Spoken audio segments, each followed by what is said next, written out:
Hey everybody, how's it going? Welcome to another Facebook live stream.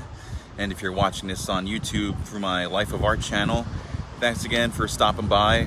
Please hit the like and subscribe button, and let's get it going. Last night was spectacular. I went to see Primus finally last night at the Moody Theater, and the show had been postponed twice since it was booked and arranged and put on sale. I think I bought the tickets probably about 2 years ago. It was so long ago. I was still at Aaron's as a fairly new employee, and when I saw that this show was announced, I was like, oh my god, I have to get tickets. And I told my friend Brandy that I was getting Primus tickets, and she loves Primus. She's like, oh my god, she goes, get me a ticket too. So I got us 2 tickets, and that was, like I said, that was almost, it was about 2 years ago.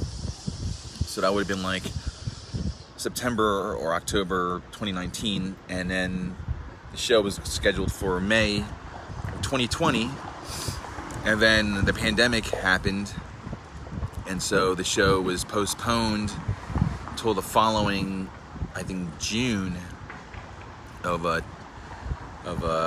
this year, and then it got pushed again to September, and it was like, oh my god, I'm just waiting for the show, and then I'm hoping, like, man, I hope it does not get canceled or postponed again, because so many shows around this time, as Widespread Panic, it was postponed their tour, Humphreys McGee postponed their tour, all these bands that were going to have recent dates here in Austin and everywhere around the country were postponing or canceling, their tours. And I was like, please, I'm like, just let this show go through. And when I saw videos coming through of, people using their cell phones to take video of some of the footage from, early in this Primus tour, I didn't really want to spoil it, but I watched about maybe less than a minute of them doing, Farewell to Kings, and I was like, all right, I can't wait for this to come to Austin. So it was supposed to be Wolfmother and the Sword, but I guess somewhere along the line, Wolfmother had to drop out, so it was the Sword, and the Sword were awesome. I mean, I've heard about these guys, I've heard about these guys like a long time ago. When I worked at Philly Weekly, I had a promo of one of their albums. So I didn't really follow up with them too much, but they're a great stoner doom metal band. Very heavy, very solid, very tight. They encored with Cheap Sunglasses, so the crowd really loved that, and they were badass.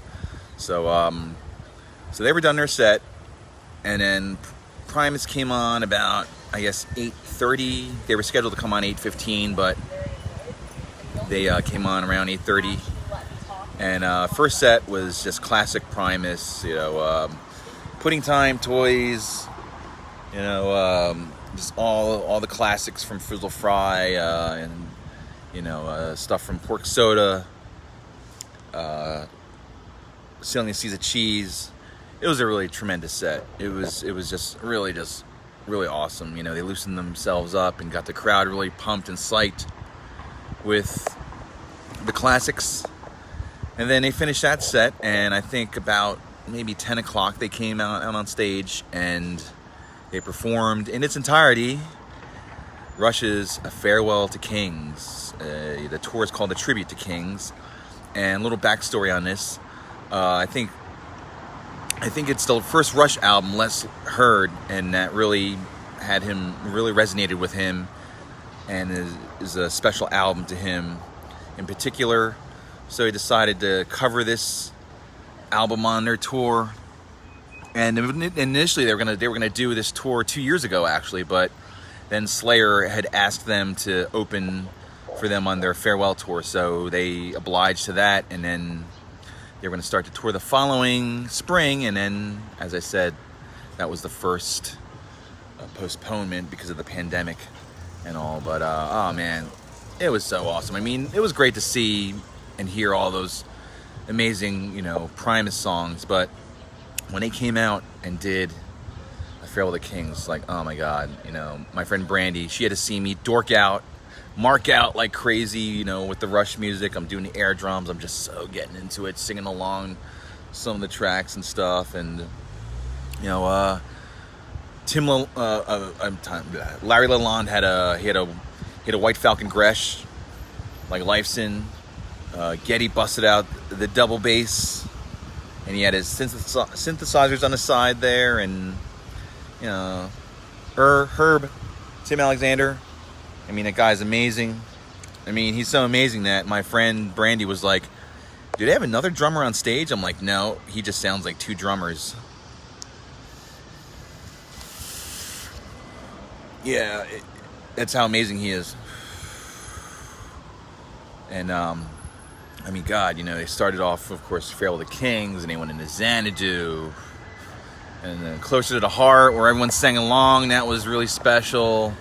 You know, Cinderella Man, Madrigal, and then, of course, they close out with the spacey, dark, menacing Cygnus X1, that bass line. Dun, dun, dun, dun, dun, boom, dun, dun, dun, dun, dun.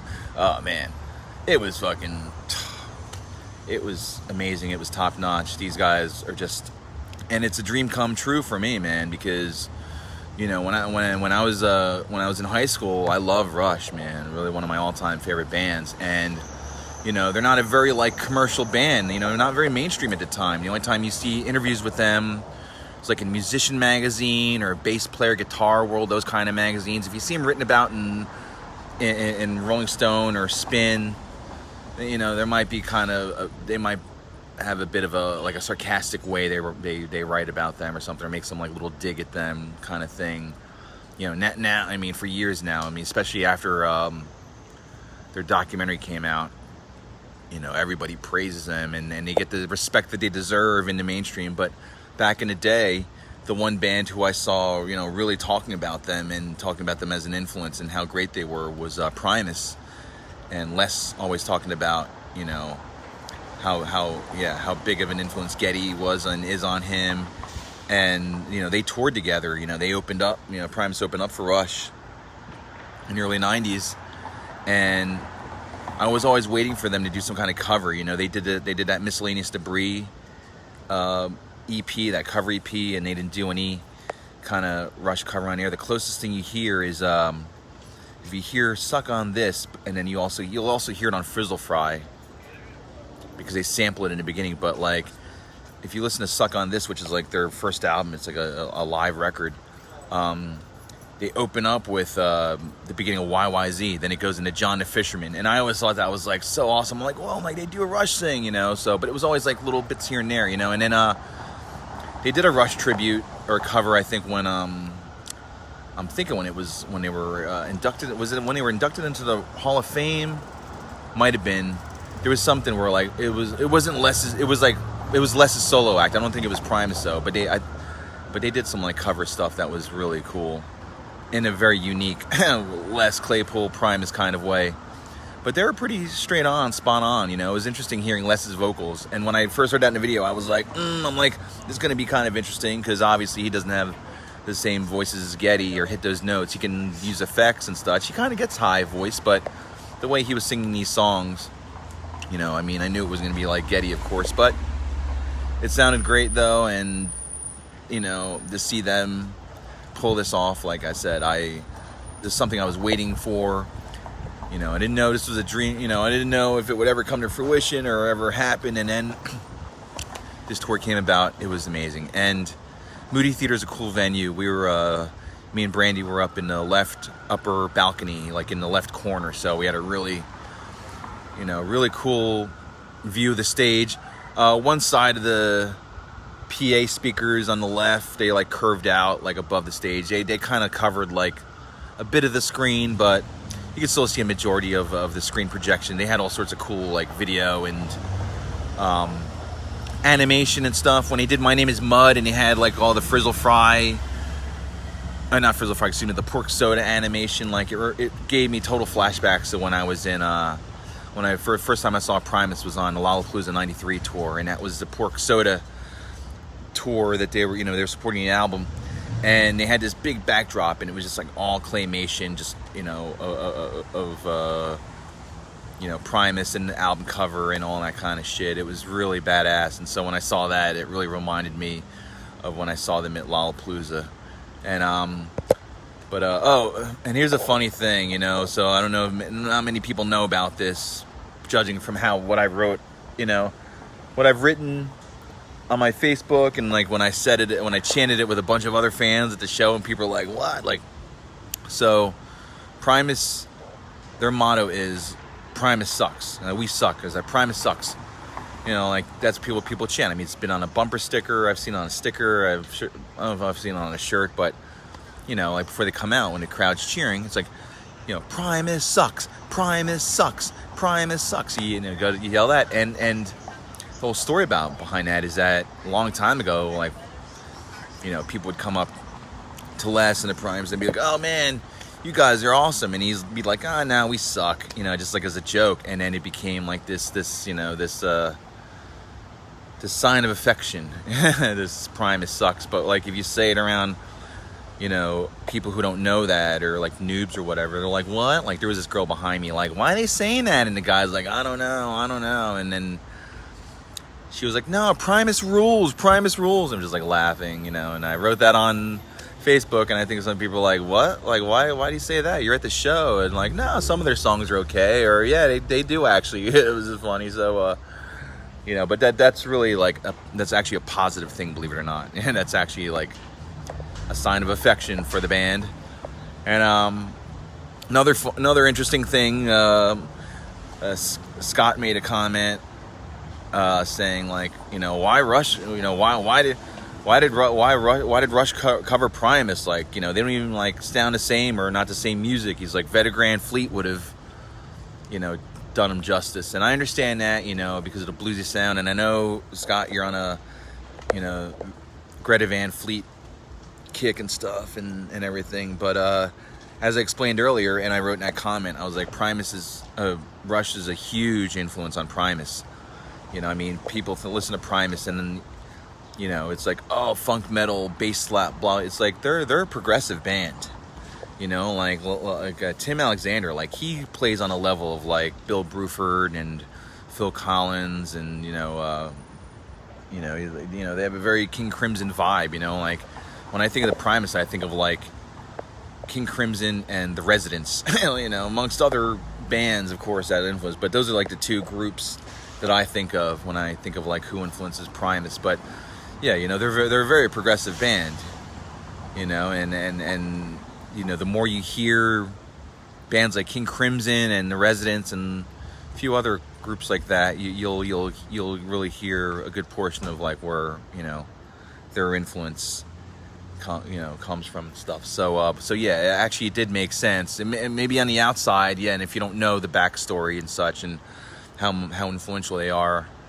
I mean, if you've seen the documentary, I mean, Les is in there and he plays, the YYZ riff, on his bass right there. So, it made sense. And as I said, this is his favorite album, or his first album he's heard from them. And it's good. It's like 7 songs. It's like about 40 minutes, maybe, the album. I have to look again the running time. I mean, the longest song is Xanadu. It's like over 12 minutes. So, but if you have tickets to this show, you will not be disappointed. If you can still get tickets, see if you can. The show is sold out, so all the dates might be sold out, or maybe some venues, some promoters may release some tickets. So if I were you, I would check it out if you can get tickets. It was an amazing show. You can see my photos. I put them all over Instagram and Facebook. They're in my stories and on my news feeds. I put videos up, and yeah, it was an awesome show. I'm real satisfied by it. So, and yeah, that's it for that. So I hope y'all are doing well and you're having a great Friday, and I wish you all a great weekend. I'm waiting for my sexy BFF to come back home from the East Coast. She's been out of town for a few weeks, and it's been nice having her car for 2 weeks, but I can't wait to have her back.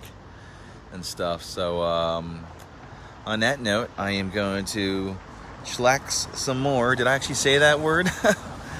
Yeah, I'm just gonna chill. I got about like 20 minutes till my break ends, and then I'm gonna head back to work, head back to the office, and I'll see what's going on tonight. So, but y'all have a great day, and thanks for listening. Thanks for tuning in to my videos. Thanks for liking them, and if you share them, I really appreciate that. And again, as I said, if you're watching this on the Life of Art YouTube channel, thanks again for watching. Please hit the like and subscribe button. Share the video, leave a comment. Let me know what you think. Let me know what kind of videos you'd like to see me make next. And yeah, y'all have a great weekend.